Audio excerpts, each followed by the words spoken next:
आज आपण ताकाची कढी बनवणार आहोत। साठी लागणारे साहित्य, थोडा कढीपत्ता घेतलेला आहे, 20-30 मिरच्या घेतलेल्या आहेत, लसूण घेतलेला आहे आणि थोडी कोथिंबीर घेतलेली आहे। मी कढी जास्त माणसांसाठी बनवत आहे, म्हणजे 15 माणसांसाठी बनवत आहे, तर मी साहित्य पण त्यासाठी जास्त घेतलेले आहे।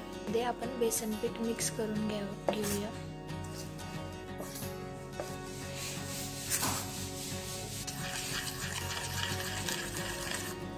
आकडे आपण तेल घेणार आहोत कढीसाठी।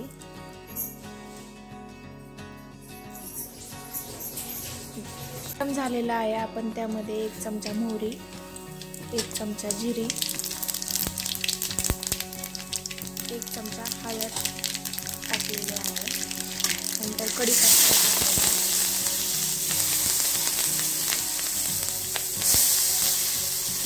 लसूण आणि मिरचीची पेस्ट केलेली आहे, ती पण आपण त्यात टाकूया। ते नंतर छान परतून घ्यायचं। मिरची टाकूया। आता हे वाटण छान परतलेलं आहे।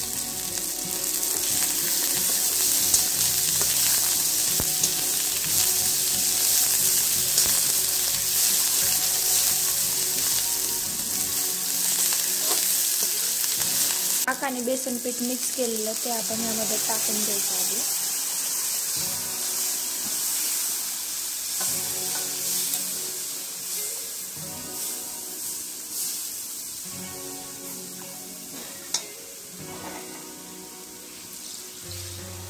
त्यामध्ये ताक टाकूया।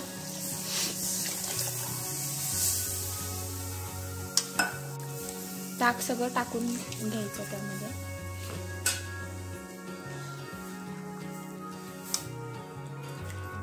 पाणी टाकणार आहोत त्यामध्ये।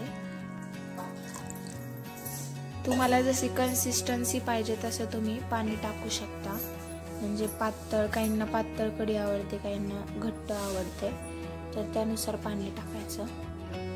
मीठ टाकायचं, गूळ टाकूया। काहींना आंबट गूळ अशी चव छान लागते, काहींना नाही आवडत, आंबटच कढी आवडते, तर त्यानुसार तुम्ही टाकू शकता गूळ, किंवा नाही टाकला तरी चालेल, काहींना आंबट कढी खूप आवडते।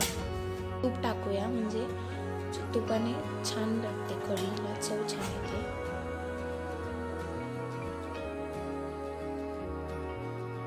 मध्ये 2 चमचे लोणी टाकले आहे। लोणीने छान टेस्ट येते आणि छान दिसायला पण छान दिसते कढी।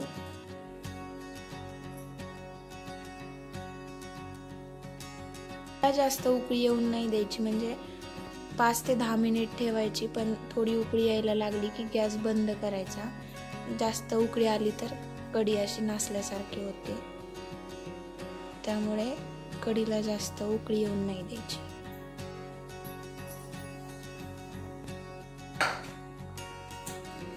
कढीला आता उकळी फुटायला लागली आहे, तुम्ही बघू शकता। आता गॅस बंद केला तरी चालेल। पण ही रेसिपी ट्राय करा, आणि व्हिडिओ आवडला असेल तर लाईक, शेअर आणि सबस्क्राईब करा।